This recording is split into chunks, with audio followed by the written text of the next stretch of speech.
Hi, salamat sa patuloy na pagsuporta sa ating channel. Ang asawa kong tinitingala ng lahat. Ating subaybayan ang buhay ni Daryl Darby. Kabanata 4446.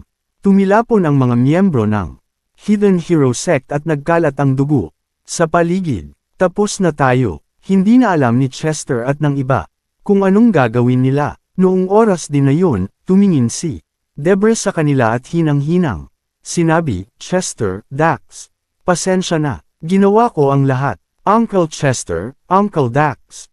Habang nawawala na silang lahat ng pag-asa, isang matining na sigaw ang umalangaw-ngaw sa buong paligid at isang binata na may hawak na martilyo ang dumating. Si Ambrose. Mula noong umalis si Daryl sa Mainland, sobrang nag-alala para rito.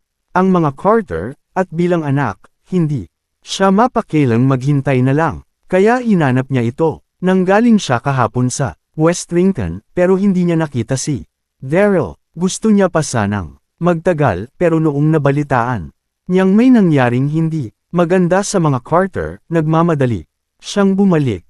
Diyos ko, kasalukuyang nasa taas ng Carter Mansion si Ambrose nang makita niya ang nangyari. Hindi maganda ang lagay ng mga Carter. Bukod kina Chester at Dax, malala rin ang naging injury ng iba pang mga miyembro ng Hidden Hero Sect.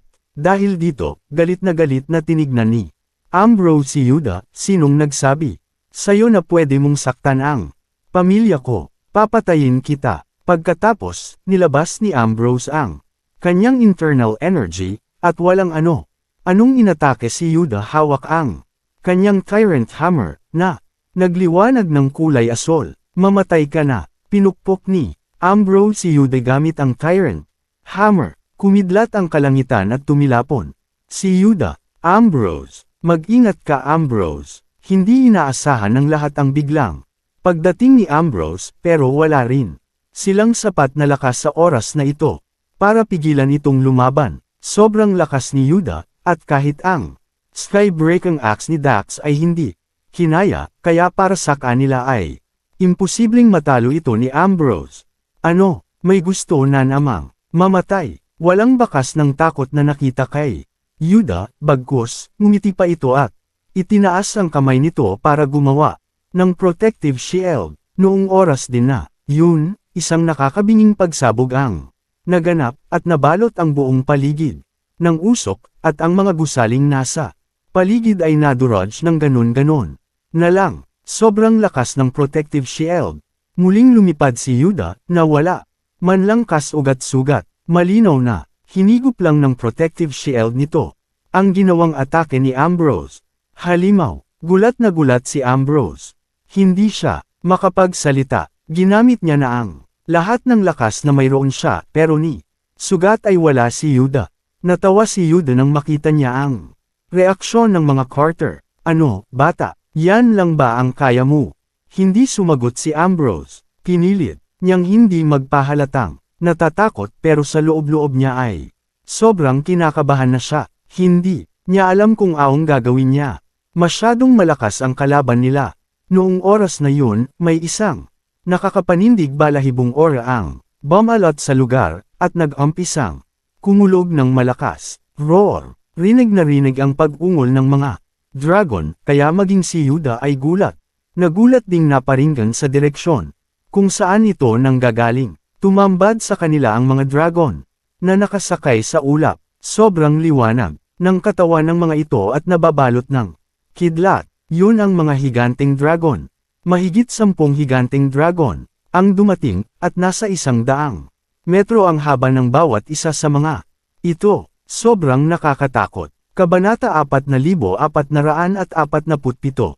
Nang makita nila ang mga dragon, biglang kinabahan ng mga Fiend Warrior. Oo, malakas ang mga Fiend, pero hindi nila kaya ang mga dragon. Sa 4 congenial beast, ang mga dragon ang pinakamalakas sa pag-atake man o sa pagdepensa. Green Dragons. Biglang bumilis ang tibok ng puso ni Yuda. May 2 babae na lumilipad sa harapan ng mga dragon. Ang isa sa mga ito ay nakasuot ng kulay gintong dress, at sobrang lakas ng aura. Si Shandy, ang pinuno ng Divine Clan. At ang kasama nito ay si Jewel. May pag-asa pa, nang makita sina Shandy at Jewel. Biglang nabuhayan ng loob sina Chester at ang iba pa nitong mga kasama. Nandito ang Green Dragons para tulungan ang mga Carter at dahil yun kina Shandy at Jewel.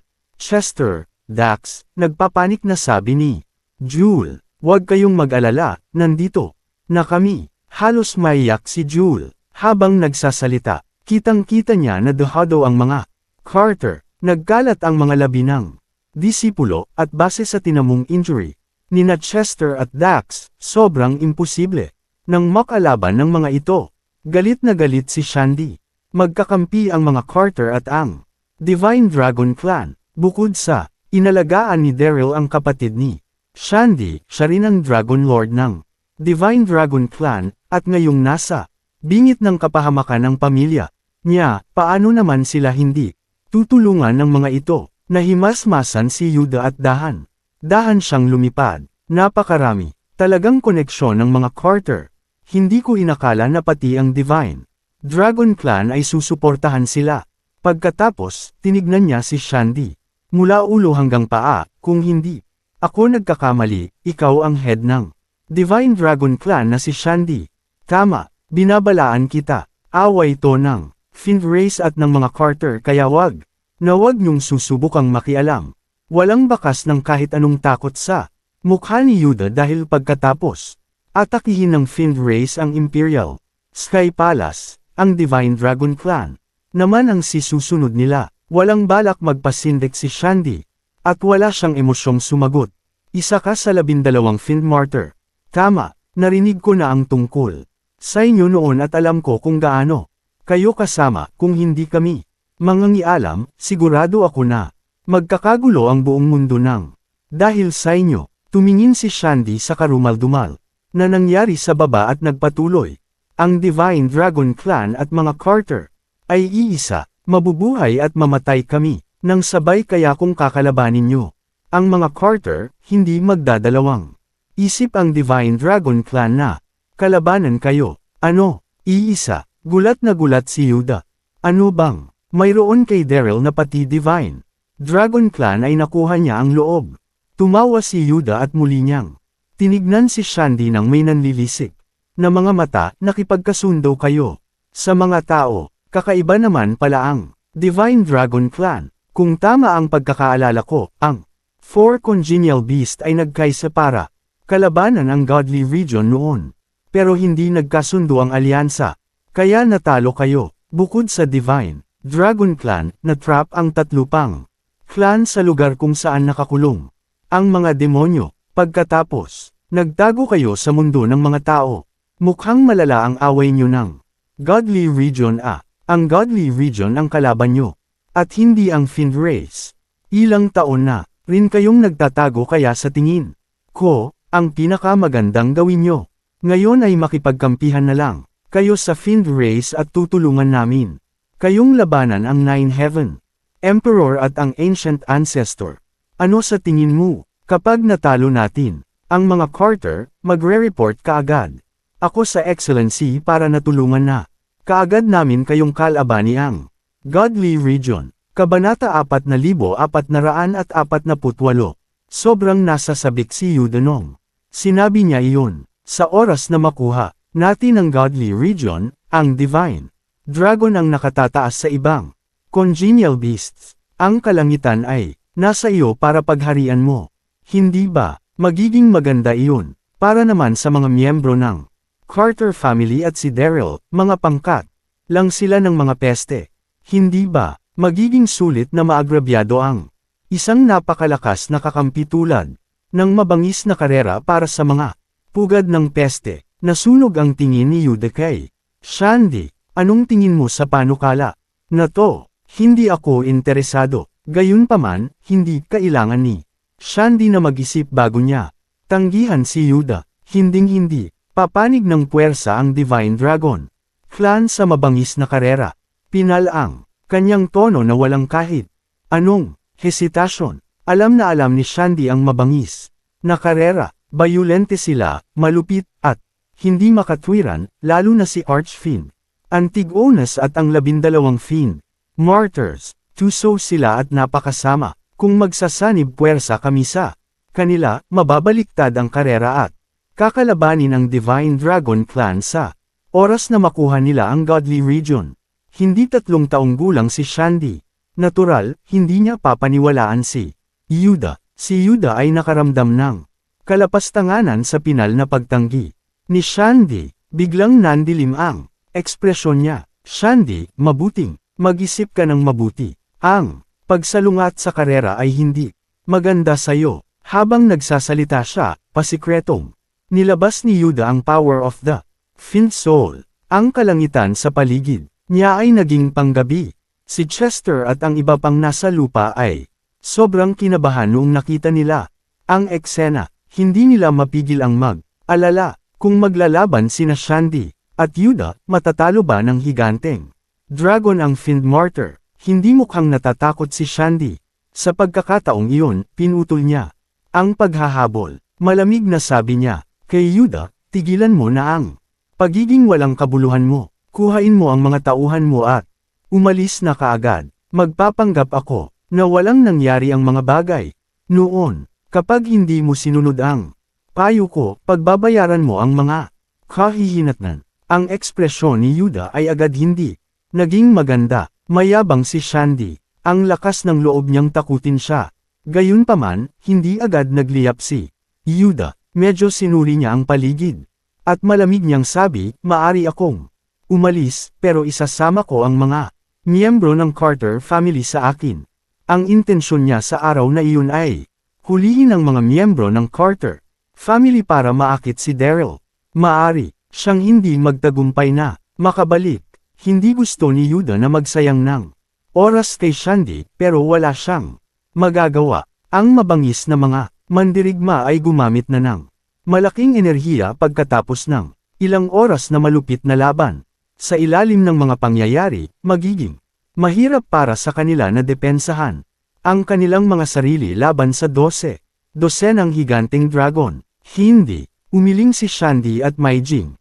Tumanggi, sinabi ko na. Ang mga miyembro ng Carter family at ang Divine Dragon Clan ay mayroong pinagsamahan. Hindi mo pwedeng dalhin kahit na isa sa kanila ngayon.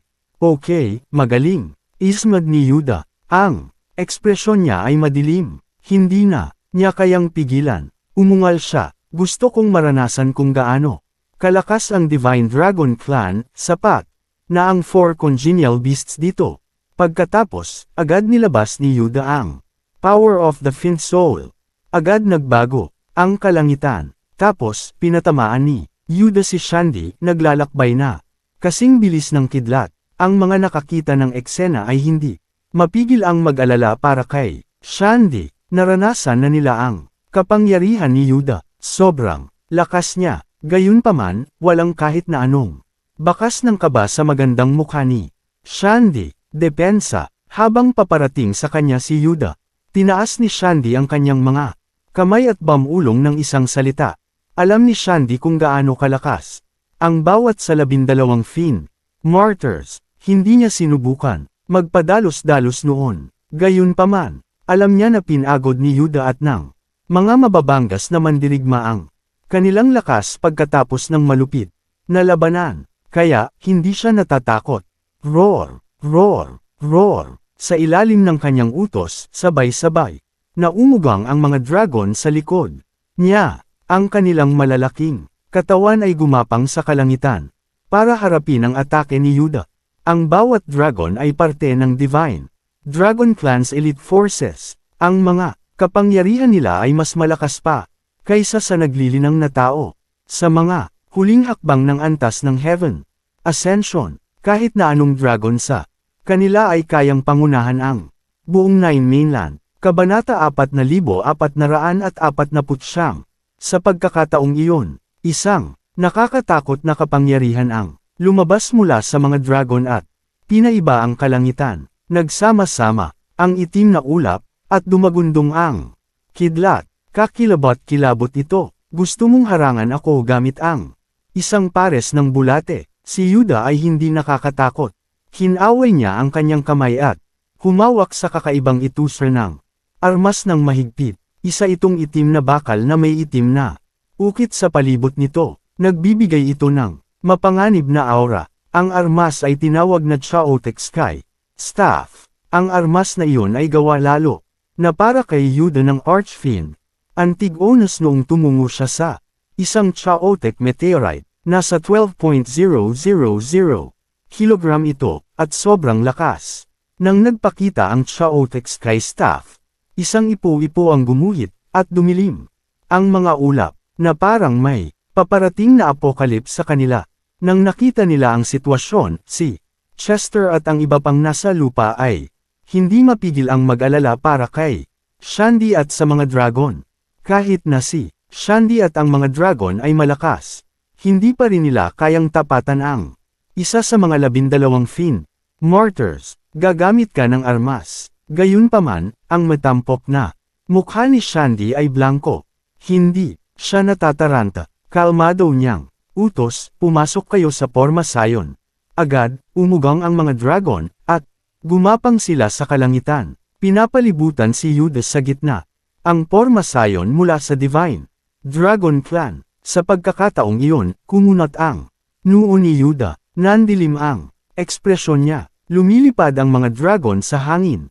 Mukhang nasa kaguluhan sila, pero sabay-sabay silang kumilos. Bawat isang dragon ay lumilipad sa kalangitan. Nakaramdam si Yuda na parang may mali. Sinubukan niyang umalis, pero sobrang malakas din ang depensa ng mga dragon. Hindi siya makatakas. Sinubukan niya ng madaming beses, pero hindi gumagana. Ninas ng kaunti, si Yuda, sumigaw siya, Shandy, ayan. Lang ba ang kayang gawin ng mga dragon mo? Diyos mio, nakulong siya ng isang dosenang dragon sobrang walang dangal ito. Nang maramdaman ang galit ni Yuda, ngumiti si Shandy at malumanay. Siyang ngumiti, maghintay ka. Simula pa lang ito, paparating pa lang. Ang magandang parte, sabay-sabay na umugang ang mga dragon. Bigla, dumilim ang mga ulap, at nagsama. Pagkatapos, isang nakakatakot na nakakamatay na aura, ang bumalot sa buong kalangitan ng mundo. Tama ang Porma Sion na ginawa ng mga dragon ay tinatawag na dragon Thunderbolts. Tulad ng pangalan nito, ang mga dragon ay ginamit ang kanilang sariling kapangyarihan para tawagin ang mysterious thunder mula sa Nine Heavens mula sa mga Porma Sion para atakihin ang kanilang mga kalaban. Siyempre, ang Porma Sion ay gagamitin ang karamihan sa enerhiya ng dragon, pero wala na silang pakialam kung kailangan nilang harapin ang isang makapangyarihan na tulad ni Yuda. Nang umalangaw ang kidlat, si Chester at ang iba pa at ang sa palibot ng mabangis na mandirigma ay sobrang natakot. Tiningnan nila ang kalangitan sa sobrang mangha, lalo na si Chester at ang iba pa.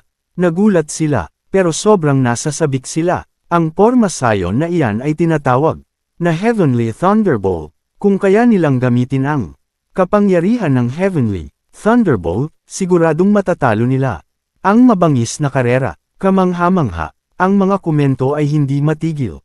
Sobrang namawi si Yuda. Sa pagkakataong iyon, nawala ang kay-abangan na mayroon siya kanina.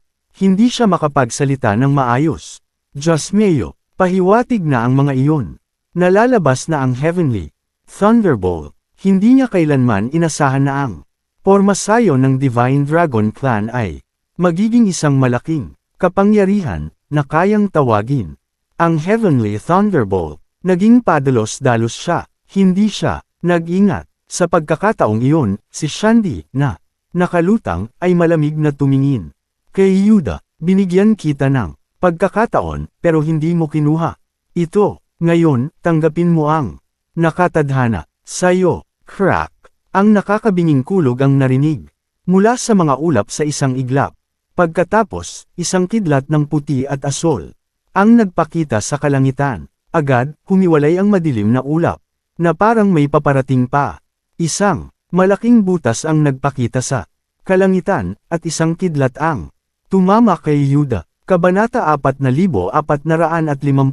Nagkaroon ng matinding katahimikan. Lahat ay nagulat ng sobra noong nakita nila iyon. Ang buong Carter family, kahit ang buong Mid-City ay natahimik. Kahit na sino ay maririnig Ang pagkahulog ng karayom, tumangala ang lahat sa kidlat. Ang mga mata nila ay napuno sa mangha at takot. Diyos mio, ang mukha ni Yuda ay naging miserable ang putla ng maramdam niya ang lakas ng heavenly thunderbolts. Sinubukan niyang iwasan ito pero kulong siya at napapalibutan ng mga dragon. Wala siyang mapagtaguan. Sa isang iglap, higit pa sa isang dosenang kidlat ang brutal na lumapag kay Yuda. Sa gayon, ang usok at dumi ay bumalot sa hangin ng mga isang kilometrong layo sa paligid ng Carter family. Kamahalan, ang usok at dumi sa hangin ay halos lunurin si Yuda. Maraming mabangis na mandirigma ang nag-alala nang mapansin nila ito. Naghinagpis sila at sinubukang tingnan si Yuda pero ang usok ay nasa kahit saan at hindi nila makita kung saan sila pupunta. Nanatili ang usok at dumi sa hangin ng halos 10 minuto. Sa oras na maayos ito, malinaw na ang sitwasyon. Ang lahat, kasama si Chester, ang iba pang mga tao, at ang mga mabangis na mandirigma, ay napasinghap ng makita nila ang eksena. Ang buong Carter Mansion ay kinalbo sa lupa ng Heavenly Thunderbolts.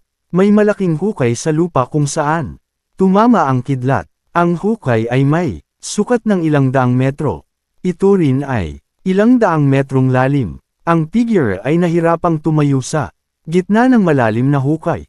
Puno ng sira ang kanyang armas, at balot siya ng dugo. Kaawa-awa ang kanyang itsura. Si Yuda ito. Kamahalan. Sumigaw ang mga mandirigma at nagmadali para tulungan siya. Sa wakas, natalo si Yuda. Sa parehong pagkakataon, si Chester at ang iba pa ay sobrang nasabik. Nanalo sila. Sa wakas ay naipanalo nila ang laban. Diyos mio, humugot ng malalim na hininga si Yuda at tumingin kay Shandy sa kalangitan. Hindi niya maitago ang kanyang galit at sama ng loob sa kanyang puso. Kung hindi niya lang napagod ang halos lahat ng kanyang power of the Fin Soul, hindi siya magkakaroon ng pagkakataon na matalo siya. Sa parehong pagkakataon, nararamdaman ni Yuda na ang mabangis na kaluluwa sa kanya ay sobrang napuruhan dahil sa Heavenly Thunderbolts. Sa wakas alam mo na kung gaano kami kalakas. Si Jul, na tahimik buong magdamag, ay hindi na rin napigilan. Sumigaw siya at inatake si Yuda. Hindi nakailag si Yuda sa oras na ito. Ang kaya niya lang gawin ay gumanti at kalabanan ang power of the Fiend Soul para harapin ang atake sa kanyang palad. Slam! Mabangis na kaluluwa sa kanya ay sobrang napuruhan dahil sa Heavenly Thunderbolts. Sa wakas alam mo na kung gaano kami kalakas. Si Jul, na tahimik buong magdamag, ay hindi na rin napigilan. Sumigaw siya at inatake si Yuda. Hindi nakailag si Yuda sa oras na ito. Ang kaya niya lang gawin ay gumanti at kalabanan ang power of the Fiend Soul para harapin ang atake sa kanyang palad. Slam! Nagtagpo ang atake nila. Namutla ang mukha ni Yuda. Dumura siya ng dugo at nanginag ang kanyang katawan. Sa parehong pagkakataon, bumuga rin nang ungol si Jul. Lumipad siya ng 12 metro paatros bago bumagsak sa lupa. Umatras din siya ng ilang hakbang paatros bago maitayo ang kanyang sarili. Nagtagpo ang atake nila. Namutla ang mukha ni Yuda. Dumura siya ng dugo at nanginag ang kanyang katawan. Sa parehong pagkakataon, bumuga rin nang ungol si Jul. Lumipad siya ng 12 metro paatros bago bumagsak sa lupa. Umatras din siya ng ilang hakbang paatros bago maitayo ang kanyang sarili. Ang mukha niya ay nagiba-iba sa gitna ng berde at putla. Magulo ang aura na nasa kanya. Si Yuda ay isang kanang kamay ng Archfiend Antigonus. Kahit nagdusa siya mula sa lakas ng Heavenly Thunderbolts at mahina sa pagkakataong iyon, kaya niya pa ring kalabanan ang minor na manlilinang na tulad ni Jul. Kamahalan, dahil nasa masamang estado si Yuda. Kabado ang ibang mandirigma. Tapos, sabi ng iba, bakit hindi na lang tayo umatras? Nang marinig nila iyon, tumanggo. Bilang pagsang-ayon ng iba pang mandirigma, sugatan si Yuda. Paano pa nila may pagpapatuloy ang laban? Tsaka, sobrang lakas ng Heavenly thunderbolt at nakakatakot. Kahit si Yuda ay hindi ito nakayanan. Hindi rin ito makakayanan ng mga mandirigma. Maari sila mamatay kapag umulan sa kanila ulit ang heavenly thunderbolts. Pharaoh na, kinuyam ni Yuda ng mahigpit ang kanyang kamao, nang ngalaiti ang kanyang mga ngipin ng ilang segundo ang lumipas at sumigaw. Actress, tapos pinangunahan niya ang kanyang mga tauhan at mabilis na umalis. Si Yuda ay nag-aalangan umalis dahil si Chester at ang Carter family ay wala ang lakas para kalabanan siya. Gayunpaman, si Shandy at ang mga dragon ay sobrang makapangyarihan. Kung ipagpapatuloy nilang manatili roon, hindi na sila makakaalis pa. 2. B. Continued.